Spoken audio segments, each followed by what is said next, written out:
All right, so we're diving into something today that I think a lot of Christians wrestle with, and that is how to actually like engage in social justice. Yeah. And you sent over this Medium piece, Faith in Action by Sophia Samuels, which seems like a really great kind of roadmap or a framework for exploring this. For sure. So we're going to kind of look at, what the Bible says and some real life stories to get us fired up. Yeah. And then hopefully some really practical advice on how we can actually move from, just believing in social justice to actually like doing something. Yeah. And that's really, I think, the heart of what this article gets at. Yeah. It's not just doing anything. It's like a really thoughtful approach to connecting faith with action. Yeah. In a way that's not just like surface level. Exactly. It's not just about checking boxes. Right. It's about a deeper transformation. Exactly. So right off the bat, Yeah. this article highlights Micah 6.8. Okay. He has shown you, O mortal, what is good, and what does the Lord require of you to act justly and to love mercy and to walk humbly with your God. What jumps out at you from that verse? Well, I think the thing that always gets me about that verse Yeah. is, especially in the context of social justice, is that the Hebrew word for justice, there is mispacked. Okay. It's not just about laws and courts. Okay. Like we often think of it. Interesting. It's about righteousness.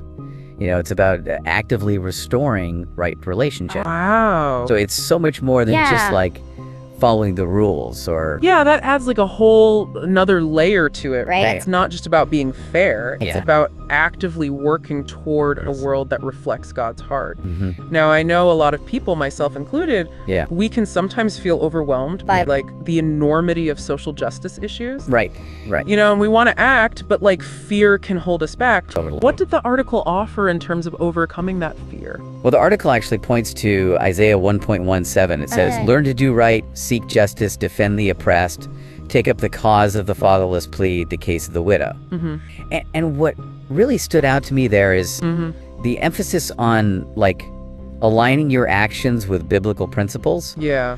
It's almost like worry less about what other people are saying or like outside opinions, Right. and more about like what is your internal compass telling you. Yeah, sometimes it feels like the loudest voices are the ones telling us to stay silent. But grounding ourselves in scripture can be such a powerful antidote to that. Absolutely. Okay, so let's move from principles to like action. Yeah. The article brings up the parable of the Good Samaritan, Right. which I think, we've all heard. Of course. But in the context of social justice, it takes on like a whole new It does. urgency. Yeah, it's such a vivid image, right? Yeah. This outsider, this person who disregarded social norms to help someone in desperate need. Yeah. And when you think about today's pressing issues, right, like homelessness, racial injustice, trafficking, Totally. the call to be a good Samaritan feels incredibly relevant. Totally. It's like that reminder that compassion knows no boundaries. Yeah. And speaking of like real world examples, the article shares Lisa's story. Oh, And yeah? this one really resonated with me. Lisa's story is great because it's a great example of how one person's commitment Yes. can really spark something bigger. Yes, it started small, right? Like she starts volunteering at a homeless shelter, but then she guided by this verse, Proverbs 31.89, Okay. about speaking up for the voiceless. Right. And she like goes further, she organizes these supply drive. Wow. She starts working with local leaders to advocate for better policies. Like that's what I call putting faith into action. Yeah. You know what I mean? Absolutely. Her initial step like had this cascading effect. Wow. And really mobilized her entire community. It shows you the power of individual action Yeah, to create that ripple effect totally. that inspires other people to join in. It's not waiting for someone else to lead. Right. It's like taking those first steps. Yeah. Yeah. It really makes you think like, It does. what's a seemingly small act that you've seen have like an unexpectedly large impact? Oh my gosh.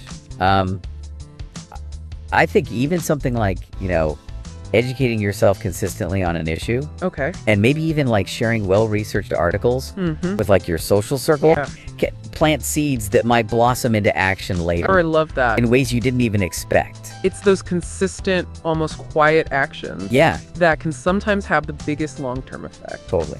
Now, the article also highlights Michael's story, which is another great example Yeah. of how faith fuels action. Absolutely. And I love how Michael's story connects to James 2.17, Oh, yeah. where it says, faith by itself, if it is not accompanied by action, is dead. It's like faith without action is just an idea. Exactly. But when we act, it becomes something tangible, something that can change the world. Yeah. And so Michael, he was really affected by racial inequality. Right.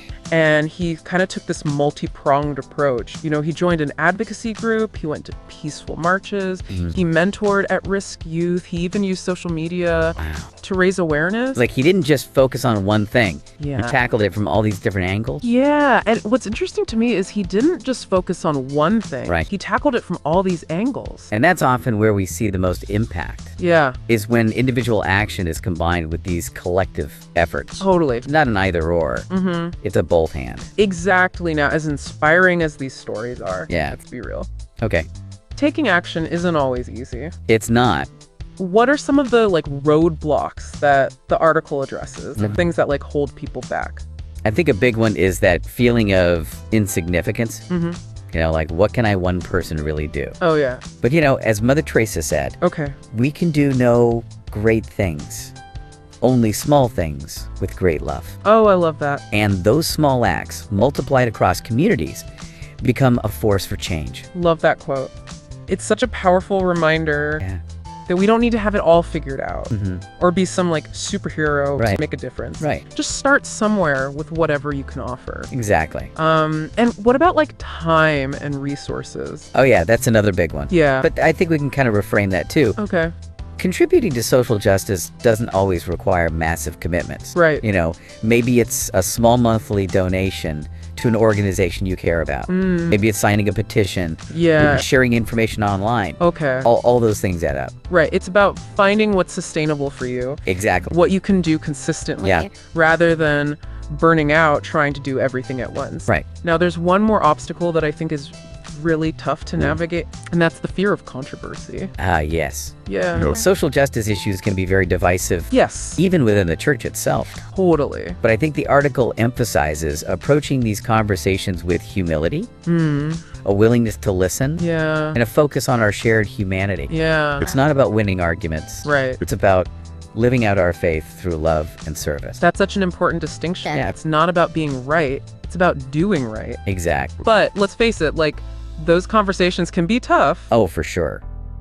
What advice would you give to someone who's dreading those potentially difficult conversations with, friends or family who might hold opposing views? Well, I think first it's important to remember that you don't have to engage in every debate. Okay.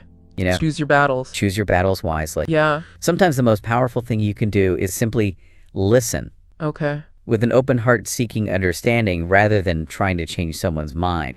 And when you do engage, I think it's helpful to really focus on building bridges, not walls. Okay. Highlight shared values, look for common ground. Yeah. Yeah, that makes a lot of sense. Sometimes choosing to listen is the most impactful action. It really can be. Now the article really emphasizes the importance of community. Yes. When it comes to social justice work, Absolutely. you don't have to go it alone. Yeah, right? You really don't. And they give that great example of that group from Riverside Church who were tackling human trafficking. Oh, yeah. And their story really highlights the power of collective action. It does. They started by educating themselves and their congregation. Okay. And then they organized these fundraisers to support anti-trafficking groups. Okay. But then they went even further. Yeah. And they started actually volunteering directly to help survivors. Wow. And I think what really struck me about their story was they didn't just throw money at the problem. Right. They got personally involved. Right. It's that hands-on approach that makes a real difference. And their efforts not only impacted the community, but they also created this support system for survivors. Exactly. It's their faith fueled this incredible wave of compassion and action. It's a beautiful example of how community can really amplify our impact. Yeah. But, for someone who's just starting out, finding that community can feel really daunting. Yeah. So what advice would you give to someone who's maybe feeling lost or isolated in their desire to engage with social justice? That's a great question. I would say there are tons of organizations and groups, both online and in local communities, that are dedicated to various causes. For sure. So a simple Google search can be a good starting point. Absolutely. Look for groups that resonate with your passions. And don't be afraid to reach out. Okay. Attend meetings or events. Yeah.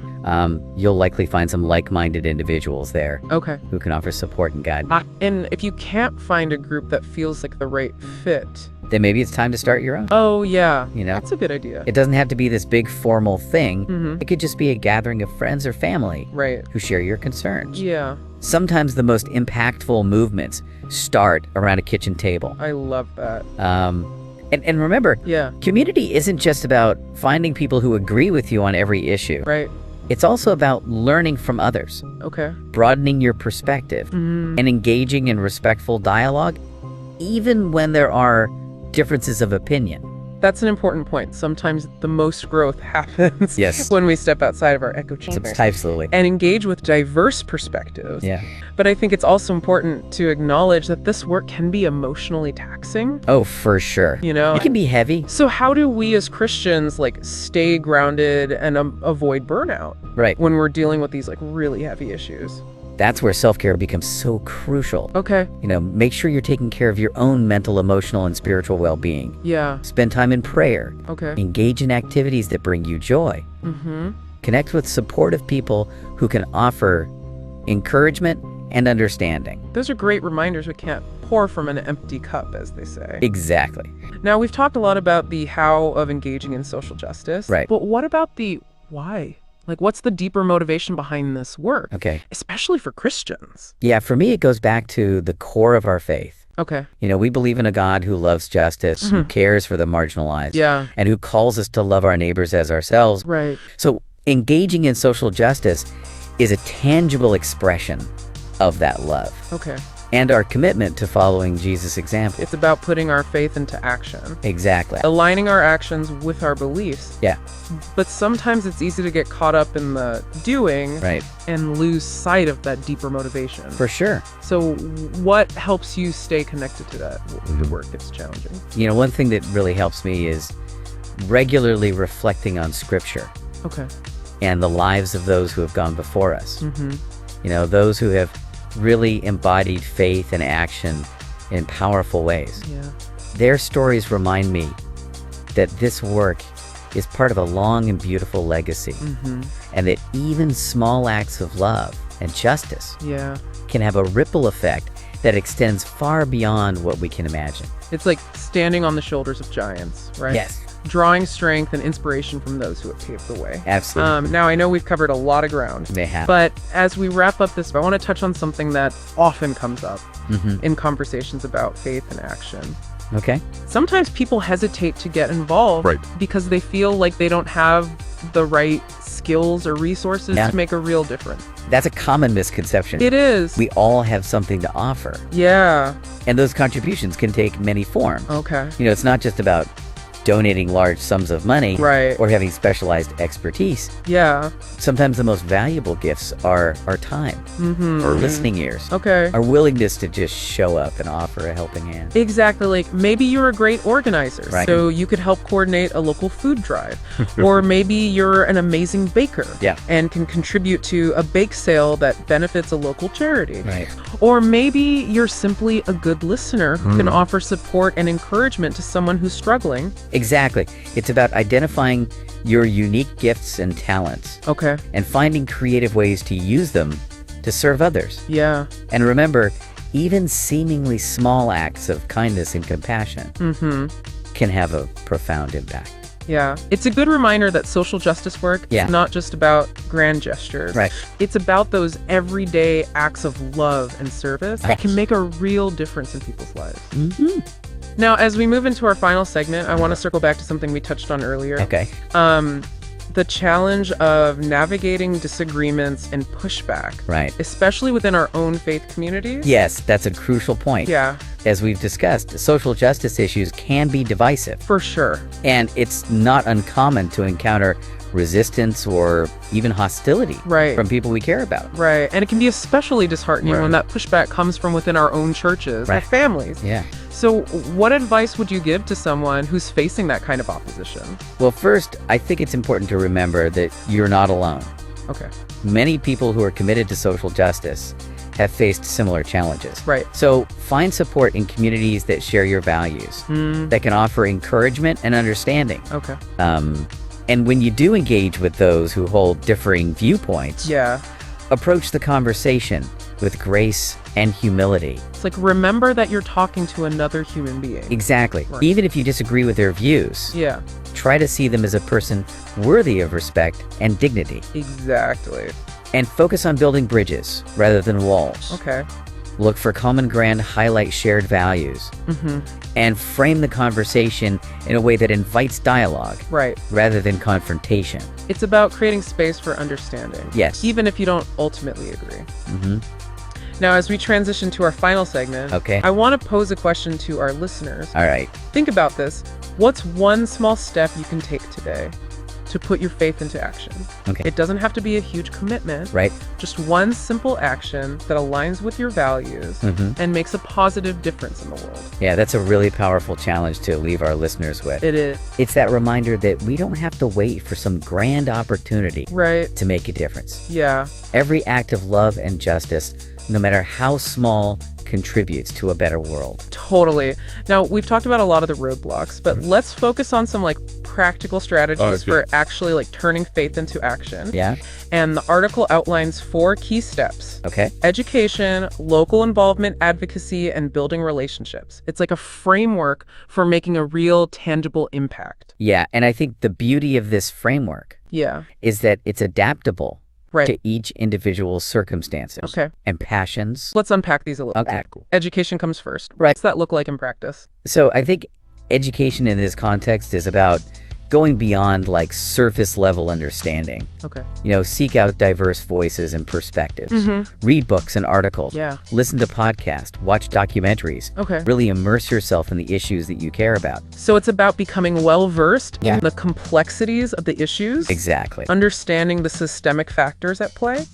Okay, so once we've laid that foundation of knowledge, how do we translate that into local involvement? So think about the needs in your own community. Okay. There are likely countless organizations doing amazing work right on your doorstep. So contact local charities, nonprofits, faith-based groups, volunteer your time, donate cubes, attend their events. Okay. It's about showing up and offering a helping hand where it's needed most. I love that, starting locally. Getting our hands dirty, so to speak. Exactly. But what about those larger systemic issues that feel so overwhelming? How can one person, even a really dedicated person, really hope to make a dent in those areas? That's where advocacy comes in. Okay. So advocacy is about using our voices and our influence to push for change at a broader level. So what does that look like? Well, it doesn't require grand gestures. Okay. It could be as simple as writing to your elected officials about issues that you care about. Okay. Supporting organizations that are fighting for policy changes. Signing petitions, attending peaceful protests. Using social media to amplify the voices of those who are directly impacted. It's like those small acts multiplied across communities can create this powerful wave of change. Exactly. And that brings us to the 4th step. Okay. Which is perhaps the most important. Okay. And often the most overlooked. Okay, what's that? Building relationships. Oh, yes. This one feels really crucial. It is. But maybe also the most challenging. It can be. So what does that look like in the context of social justice work? So I think it's about moving beyond simply reading about issues. Okay. To actually connecting with people who have lived experience with those injustices. Okay. Listen to their stories, learn from their wisdom. Let their voices guide your actions. So it's about building these authentic relationships rooted in empathy and understanding. Exactly. It's about seeing people as individuals. Right. Not just statistics or cases. Yeah, just problems to be solved. Exactly. But real people with real stories. Yeah. But I imagine this whole process of putting faith into action, not always linear. Absolutely not. It's more like a dance. Okay. A constant interplay between learning, acting, reflecting, and adjusting. So don't be afraid to experiment, to try different approaches to find what works best for you. Exactly. And remember, this is a lifelong journey, not a destination. I love that analogy of a dance. Yeah. It's about being flexible, adaptable, always open to learning and growing. Absolutely. Now, I want to circle back to something we touched on earlier. Okay. The idea of the why behind this work. Right. We've talked about the how. Yeah. But what's the deeper motivation? Okay. That drives us as Christians Mm-hmm. to engage in social justice. Yeah, for me, it goes back to the very heart of our faith. Okay. You know, we believe in a God who loves justice, who cares for the marginalized, Yeah. who calls us to love our neighbors as ourselves. Right. So engaging in social justice is a tangible expression of that love, Okay. a way of living out our faith in a way that honors God and makes a difference in the world. It's about aligning our actions Exactly. with our beliefs. Yes, it's not enough to simply talk about justice and compassion. Right. We have to actually live it out Yes. in our daily life. And I think that's what this article by Sophia Samuel Yeah. so beautifully conveys. It is. It's not just a call to action. It's an invitation to a deeper transformation, a way of being in the world that is rooted in love, justice, and compassion. Beautifully said.